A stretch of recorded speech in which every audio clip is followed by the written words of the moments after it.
नमस्कार मित्रांनो, आजच्या व्हिडिओमध्ये आपण पाहू की आपल्याला जे वेगवेगळे लाभ मिळतात गव्हर्नमेंटनुसार, तर ते आपल्याला DBTद्वारे मिळतात.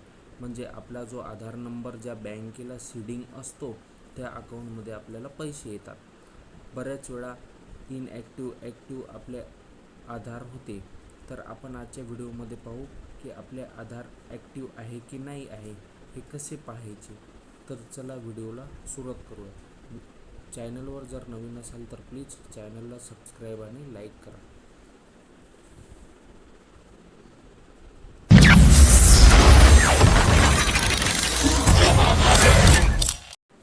सगळ्यात पहिले मित्रांनो आपल्याला गूगल सर्चमध्ये यायचे. सर्चमध्ये आल्यानंतर गूगल क्रोमला आल्यानंतर आपल्याला लॉग इन आधार म्हणून सर्च करायचे. लॉग इन आधारला सर्च केल्यानंतर आपल्यासमोर अशा प्रकारचे पेज ओपन होईल. याच्यातले घ्यायचे मित्रांनो माय आधार लॉग इन UIDAI ही आधारची ऑफिशियल वेबसाईट आहे. माय आधार लॉग इन UIDAI याला क्लिक करायचे. याला क्लिक केल्यानंतर आपल्यासमोर अशा प्रकारचे पेज ओपन होईल. तर आपल्याला त्याच्यानंतर वेलकम टू माय आधार इथं लॉग इन आहे, त्या लॉग इनला क्लिक करायचे. लॉग इनला क्लिक केल्यानंतर आपल्याला इथे आपला आधार नंबर टाकायचा आणि खाली कॅप्चर टाकायचा. चला आधार नंबर टाकून घेऊ.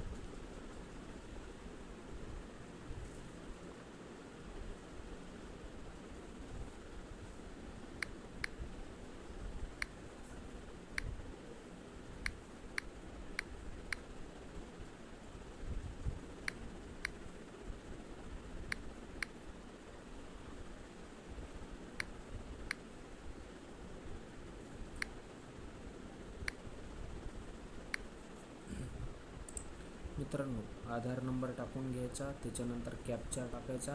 कॅप्चा टाकल्यानंतर लॉग इन विथ OTPला क्लिक करायचे.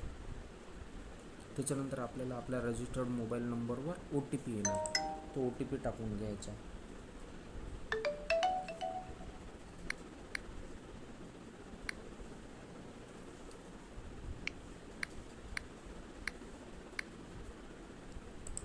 OTP टाकल्यानंतर मित्रांनो लॉग इनला क्लिक करायचे.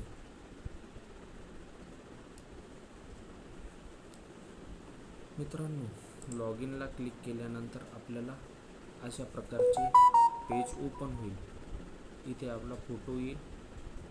त्याच्यानंतर आपण खाली यायचे. Bank seeding status, bank seeding स्टेटसला आपण क्लिक करायचे. बँक सीडिंग स्टेटसला क्लिक केल्यानंतर आपल्याला इथे दिसून येईल स्क्रीनवर की आपले जे आधार कार्ड आहे हे कोणत्या बँकेला लिंक आहे. इथे बँकेचं नाव येते.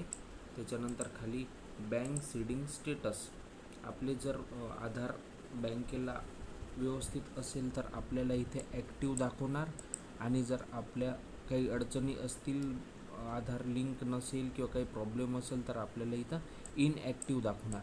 मित्रांनो इथे जर इनॲक्टिव्ह दाखवले तर बऱ्याच वेळा लाभ मिळत नाही. जसे की लाडक्या बहिणींना बऱ्याच वेळा असे प्रॉब्लेम आलेले आहेत. इनॲक्टिव्ह असल्यामुळे वरून पैसे येतात, DBT होते, पण पैसे अकाउंटमध्ये पोहोचत नाहीत.